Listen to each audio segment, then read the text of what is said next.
今天我们来聊聊为什么越穷的人反而越胖。这听起来很矛盾，很多穷人收入微薄，常常连房租、水电都难以负担。按理说吃不饱饭才对，可现实却恰恰相反。在一些发达国家，经济地位越低的人往往体型越肥胖。为什么会出现这种现象呢？胖真的只是因为吃得多吗？还是廉价食品里暗藏着某种让人发胖的东西？有人把这称作21世纪最大的阴谋。那么资本巨头究竟是如何操控穷人的一生，把他们困在一个越吃越胖的囚笼里的呢？今天我们就来深入探讨这个话题。首先来看一个真实的场景，在美国的沃尔玛超市门口，经常能看到体重超标的顾客坐在电动代步车上购物。他们中的许多人可能过着拮据的日子，甚至需要打几份工才能糊口，但体型却异常肥胖。数据显示，美国成年人中有将近一半处于肥胖状态，肥胖率高达 40% 以上，而且重度肥胖的比例也在快速上升。更令人惊讶的是，美国的低收入人群肥胖率远高于高收入人群，身材已经成为阶级的标志。这句话在美国绝非玩笑，富人往往保持苗条健美，穷人却大腹便便，臀围惊人。为什么会这样？明明许多穷人忙于生计，花在食物上的钱很有限，为什么他们反而长出厚厚的脂肪？这背后隐藏着一个可怕的真相。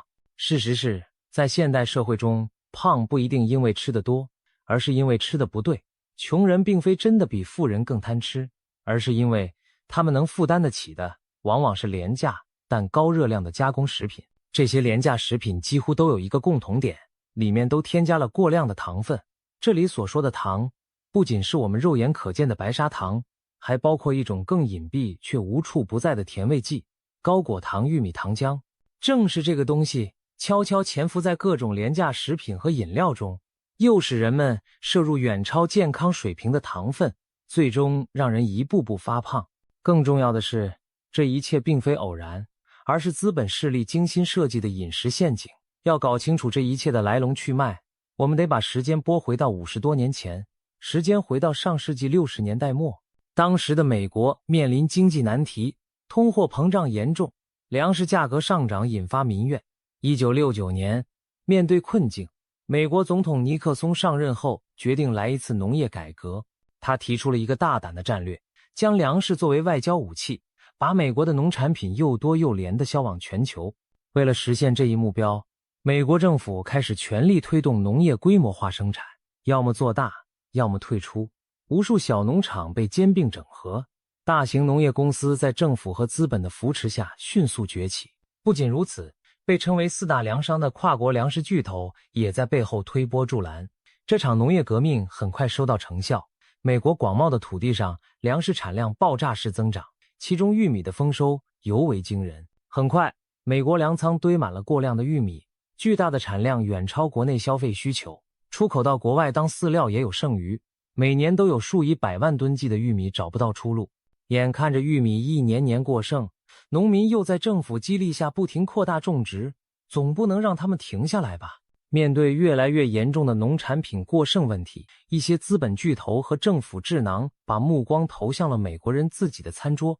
既然玉米喂不完牲畜，那就让老百姓多吃一点。可是人总不能抱着玉米棒子一口接一口的啃吧？资本势力很清楚，必须想办法把过剩的农作物加工成更有吸引力、更容易大量消费的食品。就这样，美国饮食开始发生一场静悄悄的变化。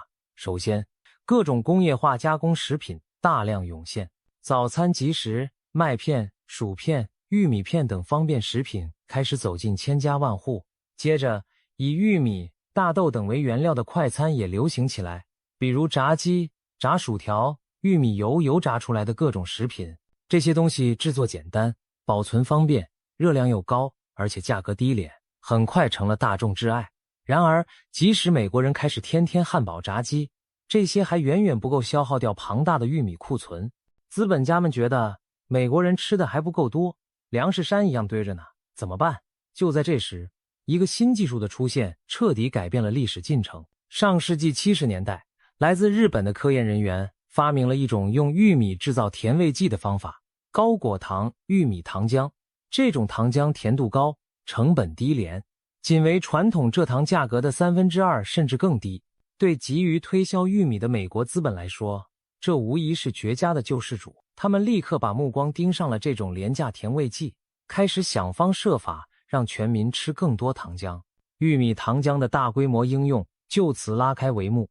资本巨头们的计划非常简单粗暴，凡是能加糖的地方都加上玉米糖浆，原本用蔗糖的就用糖浆替代，原本不怎么甜的食品也拼命往里加糖浆。结果就是美国市面上的食品配方悄然改变了。举几个例子，美国人爱吃的汉堡包，面包里以前不需要那么多糖，现在加入了大量玉米糖浆以增加口感。牛肉本来没甜味，但那些养肥牛的饲料玉米使牛肉本身脂肪更高，略带甜味。薯条用玉米油来炸，更香更脆。番茄酱里也添加了糖浆，变得酸甜可口。超市货架上琳琅满目的瓶装饮料更是大量使用玉米糖浆代替了蔗糖。可以说，从主食到零食，从酱料到饮料，美国普通人每天入口的几乎每一样工业食品里都浸透着玉米糖浆的甜味。人们在不知不觉中大幅度增加了糖分摄入，但是资本的胃口是无止境的。他们很快发现，尽管糖浆加了又加，玉米还是多得用不完。怎样才能让人们再多吃一点呢？为此，食品行业展开了一场饱腹感攻防战。一方面，科学研究提供了灵感，糖分不仅可以带来甜蜜的味觉享受，还会直接影响人的大脑，让人吃了还想吃。当人摄入糖分时，大脑会分泌多巴胺，让人产生愉悦感，这种感觉会让人对甜食产生依赖，甚至上瘾。同时，过量糖分还会干扰体内控制食欲的荷尔蒙信号。正常情况下，我们吃饱了，大脑会收到信号，不再感到饿。但如果摄入太多糖，这种我吃饱了的信号可能被阻断，大脑以为还没得到足够能量，于是驱使人不停地进食。简单来说，甜食会让你越吃越想吃，而迟迟感觉不到饱。另一方面，快餐行业也在菜单尺寸上动起了脑筋。美国某大型连锁快餐企业曾经做过调查，发现人们在面对更大的食物分量时，往往会不自觉地多吃下约 30% 的食物。换句话说，你给顾客上的分量越大，他们就吃得越多，花的也越多。这对商家来说可真是个发财妙招。于是，餐厅和超市纷纷推出超大号规格的食品，巨无霸尺寸的双层汉堡，特大杯的含糖汽水，一大桶爆米花或薯条。食物分量膨胀的同时，里面添加的玉米糖浆和糖分也成倍增加。消费者觉得花一点钱就能买到大份超值套餐，好像很划算，但实际上却在不知不觉中摄入了远超需求的热量。就这样，从1970年代开始，直到21世纪初的几十年间，美国人的饮食结构发生了翻天覆地的变化，糖和高热量充斥了一日三餐。根据后来的研究统计，美国人平均每天摄入的总热量从20世纪70年代初的约2100大卡飙升到了2010年的2568大卡，相当于每天无形中多吃下去一个大汉堡。而每天摄入的糖分达到90多克，是世界卫生组织建议上限25克的将近4倍。在这种情况下，美国人的体重开始直线攀升。上世纪60年代，美国成人肥胖率只有约10%几，而到了最近几年，肥胖率已经突破40%，也就是说，每5个美国成年人中就有2人是肥胖。更糟糕的是，其中许多人已经不是略胖而已，而是严重的病态肥胖，给健康带来巨大风险。每年因为肥胖引发的疾病，大约导致数十万美国人丧命，比如糖尿病、心脏病等富贵病成为常见死因。甚至就连战斗力素以强悍著称的美国军队也难以幸免。2018年，美国海军的肥胖率高达 22%， 空军和陆军也各有接近20%的官兵超重。这些冰冷的数据背后，是一张越织越密的肥胖之网，正牢牢笼罩着美国中下层民众。按理说，如此严重的公共健康危机，早该引起全社会的警觉和抗议。然而令人困惑的是，美国社会对此却相当沉默，似乎习以为常。在那些肥胖成风的社区里，人们并没有把矛头对准食品公司，反而常常归咎于个人懒惰或遗传因素。为什么真正的原因被公众所忽视？这背后依然有资本运作的痕迹。事实上，当有专家学者试图指出高糖饮食和肥胖之间的关系时，等待他们的往往是铺天盖地的阻击与抹黑。食品行业和糖业财团为了保住利益，可以说是无所不用其极。有一个著名的事件值得一提，世界卫生组织曾计划发布一份报告，警告糖分摄入过量与肥胖、糖尿病流行之间的关联。然而在报告发布前，强大的美国糖业游说团体坐不住了，他们直接给世卫组织施加压力，甚至威胁说如果不撤回报告，就游说美国政府砍掉对世卫组织的巨额资金支持，据称金额高达4亿美元之多。面对着赤裸裸的要挟，世卫组织最终不得不让步，报告被大幅度修改和推迟，糖业集团则洋洋得意地宣布胜利。这一幕让世人看清了资本捂住真相的手段，只要动了他们的蛋糕，哪怕你是国际权威机构，他们也照样敢威胁利诱，让你闭嘴。除了公然施压，食品资本还玩起了偷天换日的把戏。他们大量资助科研项目，控制学术话语权，炮制所谓的研究报告来转移大众视线。在20世纪70、80年代，一系列由食品业资助的研究陆续发表，声称导致肥胖和心脏病的罪魁祸首是饮食中的脂肪，而非糖分。报纸杂志上充斥着这样的标题：远离黄油和培根，你才能变瘦变健康。一时间，低脂肪饮食成了健康潮流，超市里纷纷上架低脂或脱脂字样的食品。但讽刺的是，这些号称低脂的产品大多加了更多糖来调味，消费者以为自己选了健康食品，却不知不觉掉进了少脂多糖的新陷阱。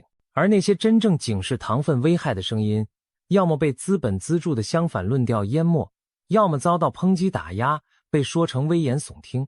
就这样，糖在肥胖流行中的关键作用被大众忽视了许多年。食品巨头们不仅成功保住了含糖产品的江山，还开辟出了低脂高糖新品类市场，赚得盆满钵满。甚至一些享有声誉的公众人物也参与到了为高糖食品站台的行列。例如大富翁沃伦·巴菲特就曾公开宣称自己每天都要喝可乐，他还幽默地说，我80多岁了还这么爱喝可乐，可见可口可乐是健康的。当然，他没有主动提及的是，他本人持有可口可乐公司大笔股份。诸如此类的言论，配合着铺天盖地的广告，使得含糖饮料和快餐在美国文化中牢牢扎根。现在的美国许多家庭，孩子从小喝果汁汽水长大，成年人也很少有人每天只喝白水解渴。冰箱里常年囤着各式各样甜饮料，渴了顺手拧开一瓶含糖汽水已经成为习惯。汉堡、披萨这样的快餐更是很多工薪阶层每日的主食。久而久之，美国社会对糖的依赖已经根深蒂固，以至于很多人体重超标到走路气喘吁吁，却还是戒不掉手中的甜饮和零食。资本获得了巨额利润，而肥胖也成了美国穷人难以摆脱的梦魇。说到这里，我们已经可以梳理出资本操控穷人饮食的完整链条。首先，通过政策和资本运作，大量生产廉价原料，如玉米，然后把它们加工成充满糖和脂肪的廉价食品倾销给大众。接着，利用人类对甜味和高热量的天生偏好以及生理机制，让消费者对不健康食品上瘾，越吃越离不开。当健康问题浮现时，再用公关和伪科学掩盖真相，把责任推到个人身上，继续鼓励错误的饮食观念。与此同时，真正有利于健康的食物因为成本高昂而标上高价，令经济拮据的人望而却步，只能退而求其次，选择便宜的垃圾食品。如此循环往复，穷人就像被精心豢养的肥羊，在资本布下的圈养场里日渐肥胖，却难以逃脱。我们再来看看富人和穷人在食物获取上的巨大差异。在美国的大城市里，如果你走进富人区的连锁超市，映入眼帘的是琳琅满目的有机蔬菜、新鲜浆果、低脂酸奶、坚果杂粮等等健康食品。而在贫困社区的小商店或廉价超市里，占据货架显眼位置的往往是薯片、甜甜圈、可乐等高糖、高脂零食和碳酸饮料。对富人来说，保持苗条和健康是可以花钱办到的事情。他们有条件购买优质的食材，请私人营养师，办健身房会员，甚至定制低碳水的健康餐。而对穷人来说，胖反而是一件轻而易举又难以避免的事情，只要花几美元就能买到一整盒油炸甜腻的快餐，既填饱肚子又满足味蕾。至于长远的健康隐患，则顾不上也无力顾及。正如有人调侃的那样，在现代社会，瘦身是一种奢侈品，瘦需要昂贵的沙拉和健身，胖却可以唾手可得。长此以往，不同阶层的身体差异越来越明显，体型成了隐形的阶级标签。穷人在高糖食品中麻醉片刻辛劳，却为此付出沉重代价。富人谨慎控制饮食和身材，因为他们深知健康的重要，也是他们享受人生的重要资本。更深一层来看，肥胖问题成为穷人专属的困境，还与整个社会的利益分配格局息息相关。在这个链条上，食品工业赚得盆满钵满，而下游的医疗产业同样在肥胖潮中获利匪浅。肥胖带来的慢性病需要长期治疗，美国的医药和保险行业又基本由私人资本掌控。对于医疗资本来说，大量病人体重超标、高血压、高血糖，意味着源源不断的药物销售和医疗服务需求。美国昂贵的医疗费用让很多人倾家荡产，但从资本角度看，正是肥胖病患撑起了他们的利润。想让食品巨头少放点糖，生产商也许根本没打算让步，但即使他们愿意让步，站在后面的保险公司和制药资本恐怕也不会同意。因为只要肥胖危机一天不缓解，降糖药、降压药、胰岛素、手术减肥等等产业链上的每一环都可以继续赚钱。可以这样说，穷人越胖，某些资本的荷包就越满。在金钱利益驱动下，哪怕明知很多美国人正被肥胖拖向慢性疾病和过早死亡的深渊，既得利益者们也没有动力踩下刹车。相反，他们和政客早已结成牢固联盟，共同维护这套体系的运转。人们一旦试图改变现状，就会触动既得利益者的奶酪，遭遇重重阻力。久而久之，肥胖问题仿佛成了一个无解的死胡同。穷人依旧消耗着廉价又有害的食品，肥胖率节节攀升，而资本依旧在暗处数着钞票，稳坐钓鱼台。说到这里，我们再回看开头提出的问题，为什么越穷的人越容易发胖？答案已经浮出水面。因为在当今的资本主义社会里，从你踏入超市买的第一包零食起，你所接触的食物就已经被设计好了配方，你的味蕾偏好和进食冲动早被食品公司的科学家们研究透彻，你的餐桌选择始终在资本算计的利润公式之中。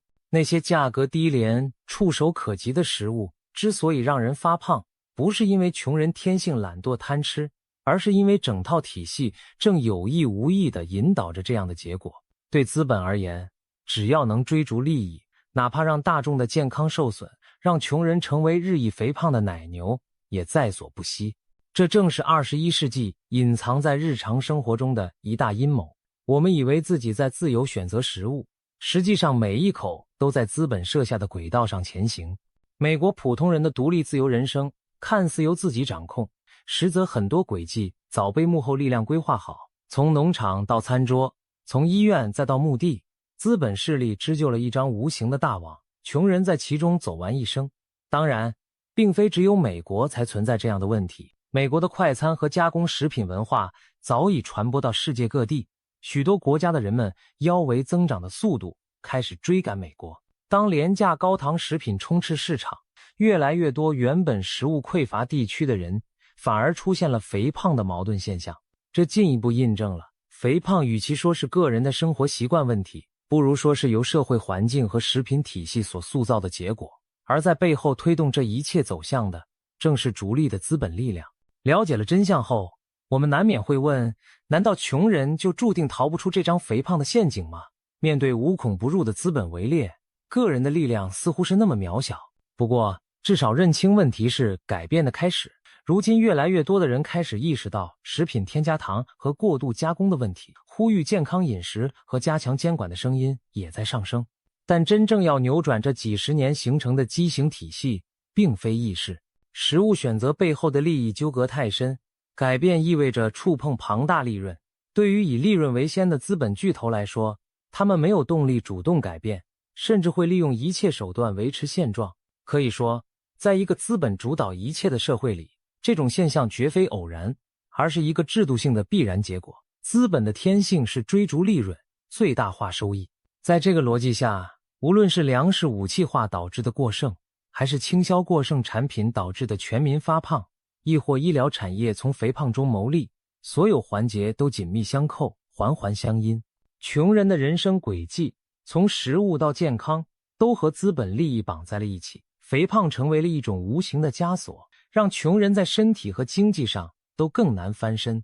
听起来令人绝望，但至少当我们揭开这层真相，才不会再简单的将越穷越胖归咎于个人意志薄弱，而是看到那只藏在幕后的黑手。总而言之，越穷的人越胖，并不是一个嘲讽意味的笑话，而是资本时代一场精心策划的现实悲剧。廉价食品里的它，无所不在的高糖高热量成分，正在慢慢毁掉弱势群体的健康，却为大财团源源不断的输送利润。这就是21世纪隐藏在饮食文化中的最大阴谋之一。了解这一点后，我们更应提高警惕，倡导健康理性的饮食习惯，并督促社会对食品工业加强监管。毕竟，只有识破阴谋，齐心协力，才有可能逐渐松开这套套在人们腰间的枷锁。好了，今天的故事就分享到这里，希望每个看到这篇文章的人都能对自己的饮食选择多一份思考，照顾好自己的健康，也就是在对抗资本的暗中操控。